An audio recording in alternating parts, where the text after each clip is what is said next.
Shabbat Shalom. I'm Rabbi Robert Barr, and I'm pleased that you're joining me and one another for this streaming Shabbat service. This is an opportunity for us to pause, to catch our breath, to think about where we've been, and to think about where we're going. So put away the pencil and the paper, put away the notebook and the keys, set aside the shovel and hammer. Rest. For this interval, no buying, no selling, no working, no laboring, no straining, not living in the past, not planning for the future. This is a time for celebration, for joy, for mirth. We are here alive to rejoice in another Sabbath, another opportunity to be together, grateful for our family and our friends. With no distractions, we touch and are touched, the great gift of the Sabbath. Again, I'm Rabbi Robert Barr of Congregation Beth Adam. That's our bricks and mortar congregation here in Loveland, Ohio. That's part of Greater Cincinnati, and our Jewish community, our online initiative. We've been online for 15 years now. We went online at a time early in the beginning of when people were going online, frankly. I think we were one of the first synagogues that was online, and people didn't quite get what we were doing. But we saw it as an opportunity to remain connected with members who moved out of town, kids who went to college and weren't coming back, and people who encountered Beth Adam in their travels. Perhaps they came here for a bar bat mitzvah. Maybe they read about us and they were intrigued by what we were doing. So being online afforded us and allowed us that opportunity. During COVID, of course, it became even more important. And now, even though COVID has receded and we're doing hybrid services when people are in our sanctuary or in our library and people are online using Zoom and we're interactive and our adult education is interactive, we're still streaming some of our services like we're doing tonight. We recognize that being online is part of what it means to be a modern congregation. Geography is less important than why you come here, because ultimately the technology is just a tool. Why I hope you come here and why our members come here is because the voice of Judaism that we give expression to here at Congregation Beth Adam. We've been doing it for over 40 years. We give voice to a bold, dynamic Judaism, a Judaism that recognizes that we are not our ancestors, that we don't need to mimic the words that they wrote, that we don't need to parrot the rituals that they created. What they created was a reflection of who they were and what they understood. We have the right and the responsibility to create something that is reflective of who we are and what we believe. We should be less worried about our ancestors and far more worried about what our descendants are going to think about what we gave them. That's what this place is about. And I'm so pleased you're joining me in this experience. So if you're online, that means you can chat with one another. I have no doubt that the folks at bethadam.org on that website are talking to each other. It's a community. If you've never joined that group, shift over to bethadam.org. You'll see on the top bar of our website, it says streaming services. You click there, or services, and then it says Shabbat services 22-23. So go there and you can be part of that congregation, that community of people who are talking.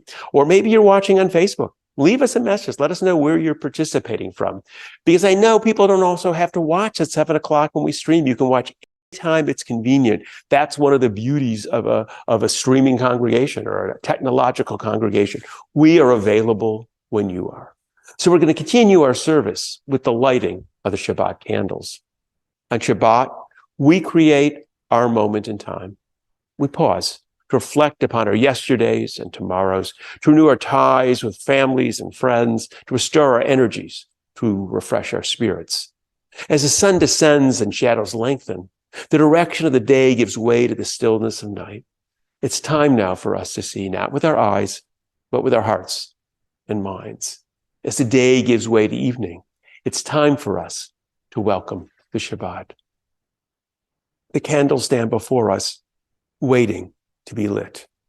We recall our ancestors as we too seek to dispel the darkness and banish the cold, to bring glowing softness, warmth, and safety into our homes. May the dancing flames of these candles kindle warmth within our hearts, wisdom in our minds, passion in our souls. Baruch ha'or ba'olam, blessed is the light within the world. Ha'or ba'adam, Blessed is the light within each person. Baruch or b'Shabbat. Blessed is the light of the Sabbath.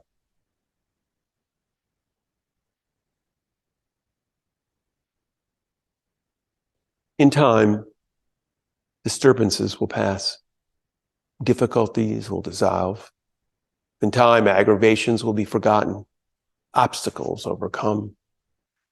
In time, we will find solutions even to most pressing concerns.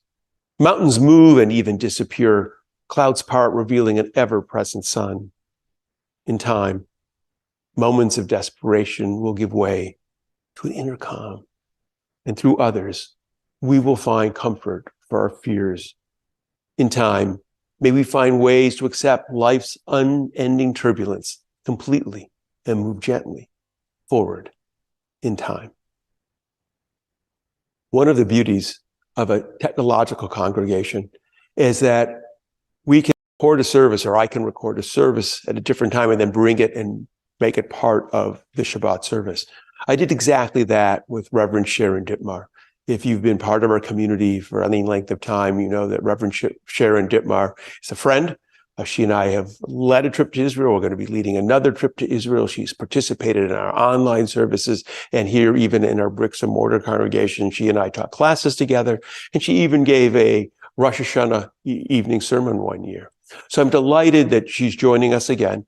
She and I had a couple conversations in a row, and the conversation I want to share with you is how COVID has transformed congregations, because indeed, COVID has made everyone in congregational life rethink how we interact with our members, what we create, what we produce, even the very nature of our services. So this is a conversation that she and I had about this reality that is transforming congregations.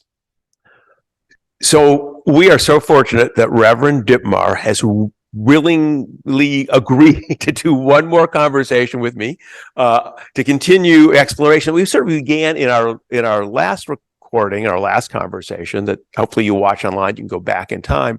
We were talking about how religion is changing in America, materials that the UUA are teaching about sex education, and we were drifting a little bit into the conversation about COVID and how that's impacted congregation. You consult to 31 congregations, is that right? Yes. Oh, Unitary. So how do you think COVID has changed congregational life? I really want to explore it because I know it's changed Beth Adam to a degree, and I'm curious how has it changed your experience, what you're watching in Unitarian churches in the Midwest region and perhaps beyond, given that you probably do work with folks around the country. What do you all see happening? So here would be the maybe 5 major things. One is most congregations need to have an online viable presence now, and they have to hire staff to help them unless they're really small. Mm-hmm. Someone has to take care of the tech and the video, and you can't have crummy cameras.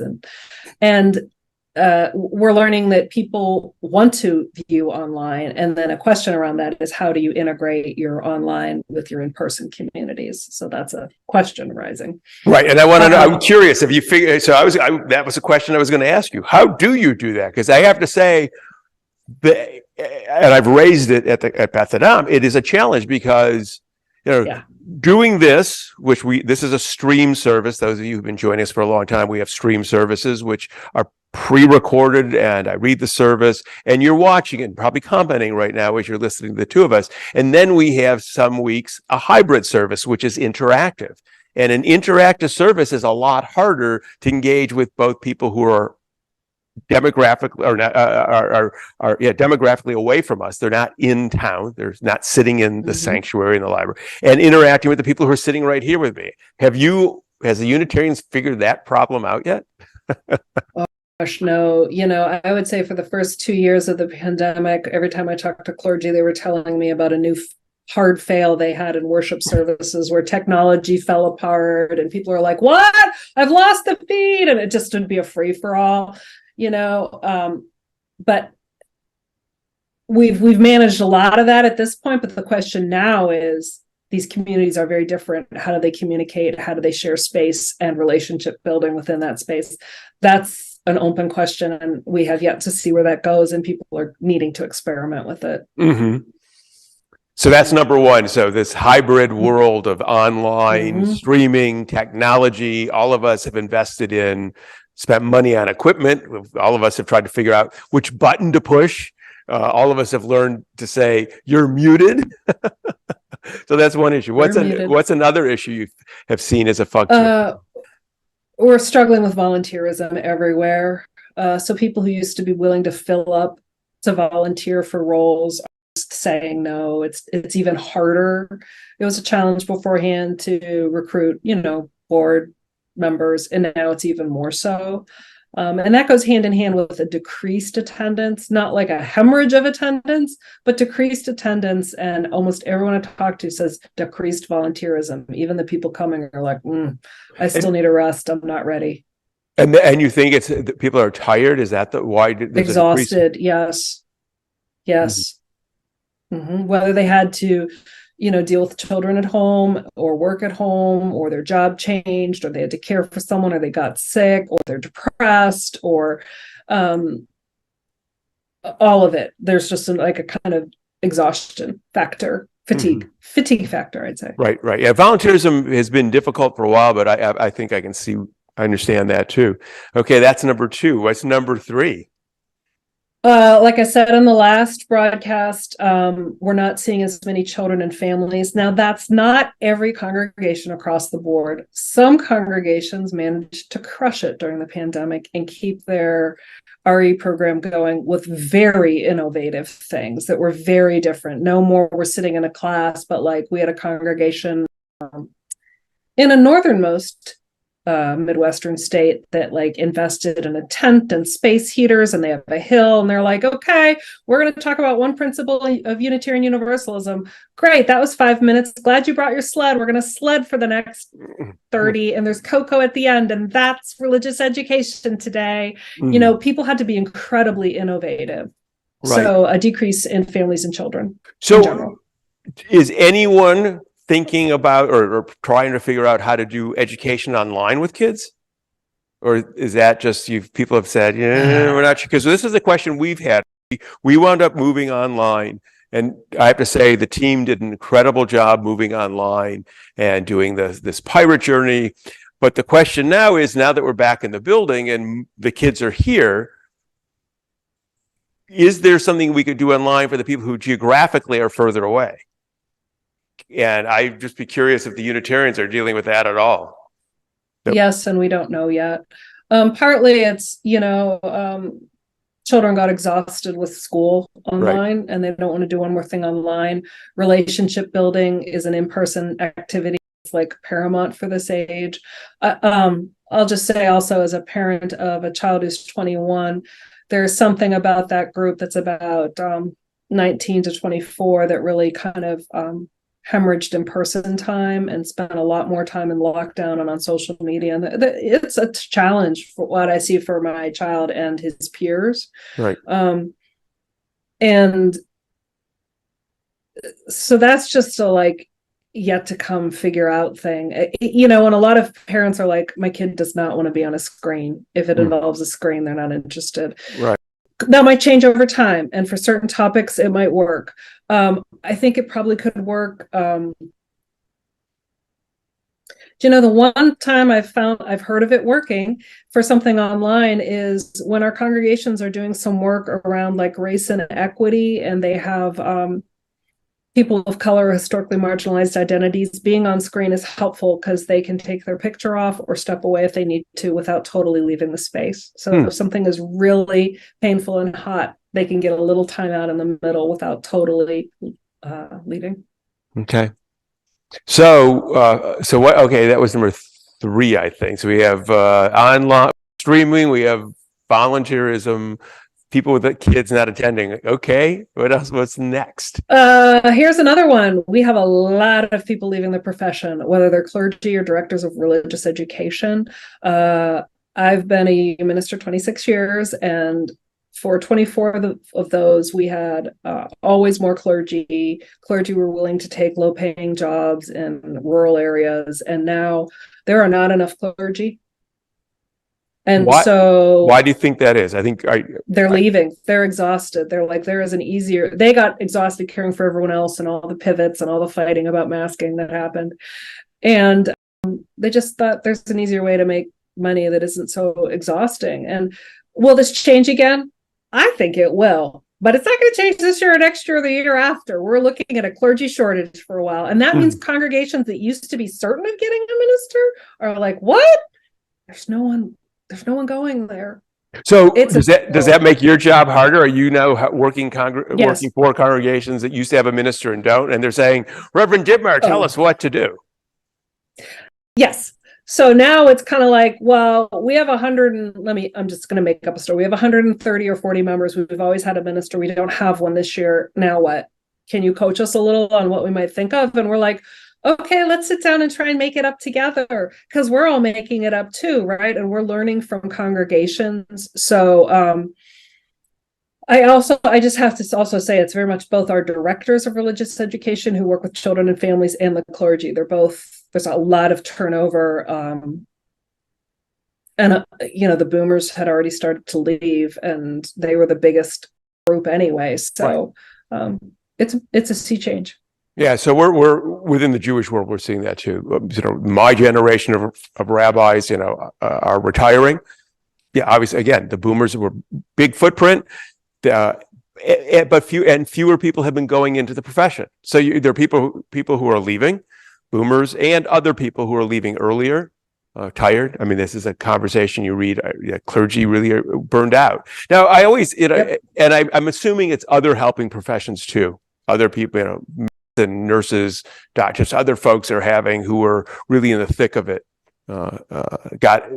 were impacted by COVID as well. I think any helping profession, whether you're a teacher or a police officer or a nurse, anyone who had to help or work with people, or where pain was felt or held, right, there was more.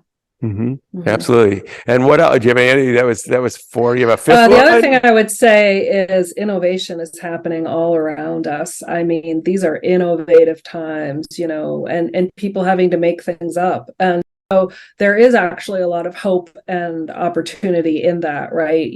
How do we worship? Oh, I don't know. How do we do RE? Oh, I don't know. And I do see really interesting innovations coming out of congregations. One of the things I started to do was offer a meeting time once a month for the clergy I work with to meet, and the directors of religious education and the administrators, not because I have some grand thing that I will tell them, because I want to connect them, because they're experimenting all over the place. And someone will be like, I did this. And someone will be like, really? I did that. And I'm like, wow, there's a lot more innovation than I've seen in a long time, actually. Which is also, I mean, it's exciting. I mean, and it's exhausting too, because I mean, as having been right, but you were as somebody who's now in my 42nd year, I think, and right, it's always easier to do what you've done than to do something new, because to do something new requires you have to think, and you have to sort of, okay, now how am I going to do this, and and it's also riskier because you go, I know when I do it this way, it works well. How am I going to tweak it? Will it work as well? I got to be a little bit more attentive. I got to rethink it. So innovation is exciting particularly when it works. It's when it doesn't work, you go, crash and burn.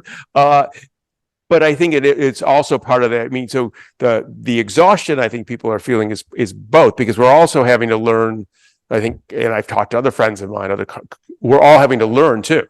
You have to learn how to use the technology. You gotta be invested in it. And I think that takes energy. Makes it hard. Agree.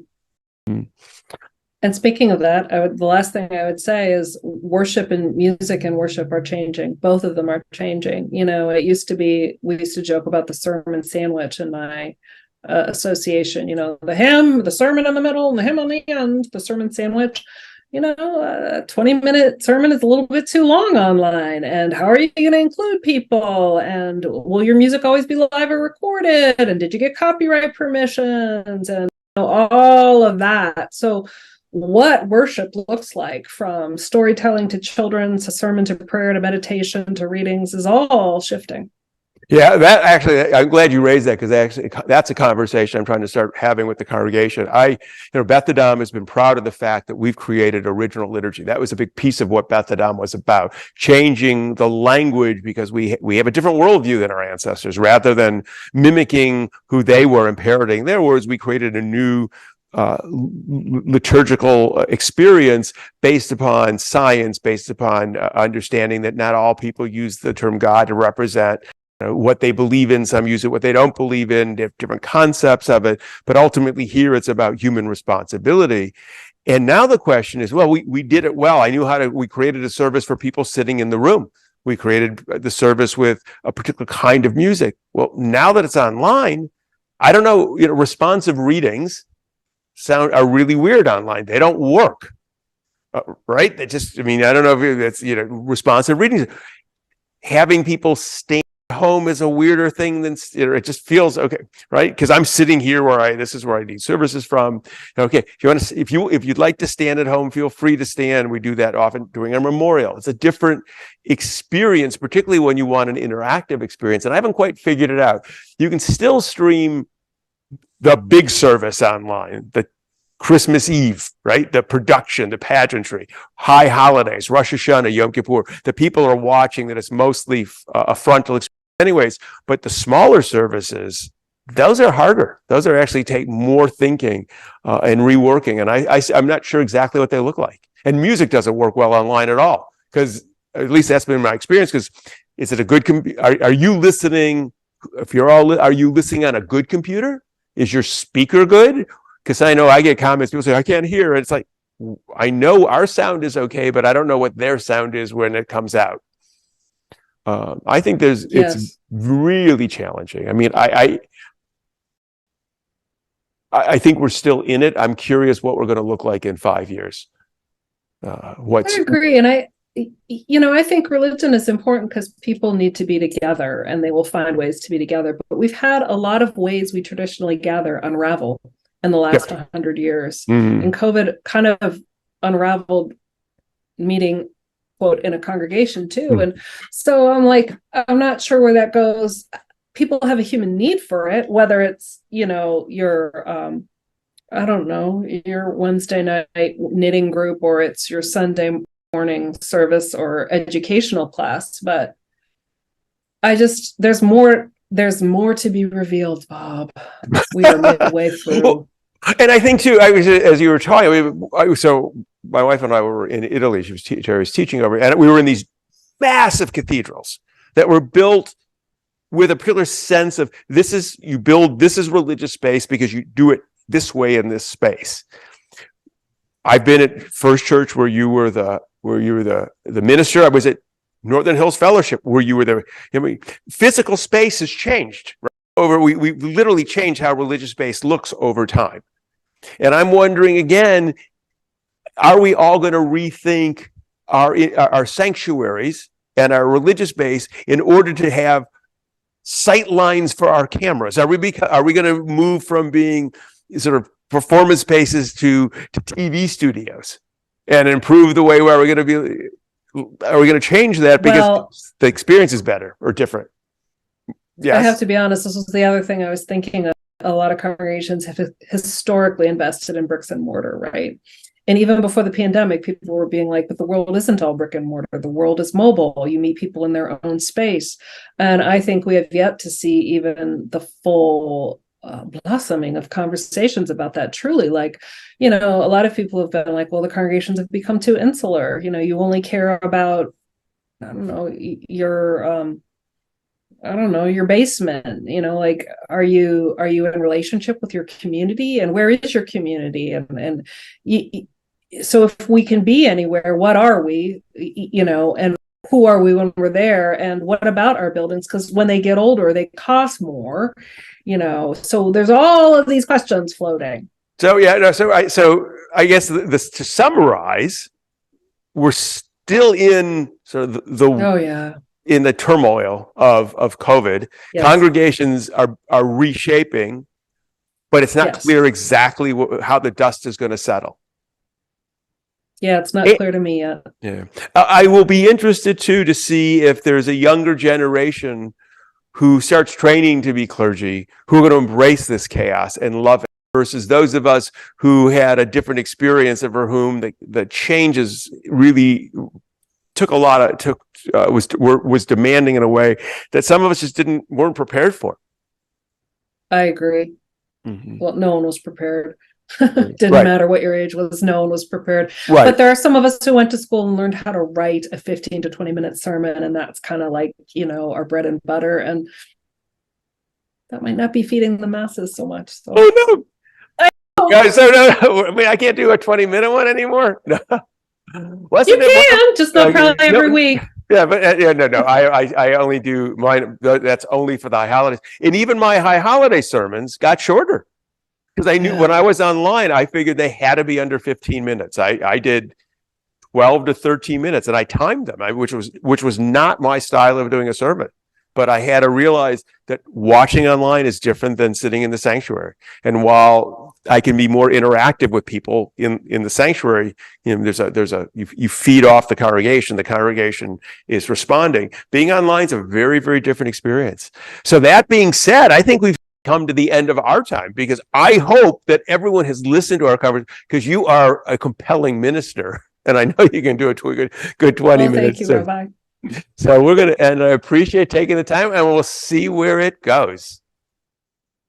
I know that conversation for me was very interesting because it confirmed thoughts that I was having about what was happening here at Congregation Beth Adam and how we needed to reshape what we're doing, how we combined the way we were doing online pre-COVID, and then how to reshape it during COVID. And now that COVID's receding, we're using technology, but we're doing things differently. The services that we're offering and the way we're doing more hybrid that we weren't doing prior to COVID. So talking to Reverend Dittmar was very helpful.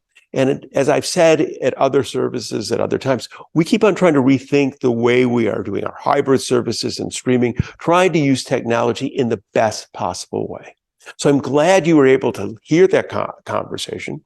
Again, if you have thoughts about what we can do, share them with me. You can always write me at rabbi@bethadam.org. This is a conversation. This is an opportunity to grow and to change. And we're in this together. So we're going to continue the service with the sharing of wine. We celebrate the fruit of the vine and the bounty of nature as we lift the cup and sip from it. For we're part of nature, which gave us birth and continues to sustain us. Even as we depend upon nature, so do we influence its course. Through the search for understanding, we've gained the knowledge that shapes our world. Guided by the best of you in wisdom, the compassion of our spirit, we accept the responsibility which rests upon us. May the taste of the wine upon our lips stir within us a reverence for nature and a respect for human endeavor. Bruchim chachagim ba'olam. Blessed is the life within the world. Bruchim chachagim ba'adam. Blessed is the life within us. And we say, l'chaim, to life.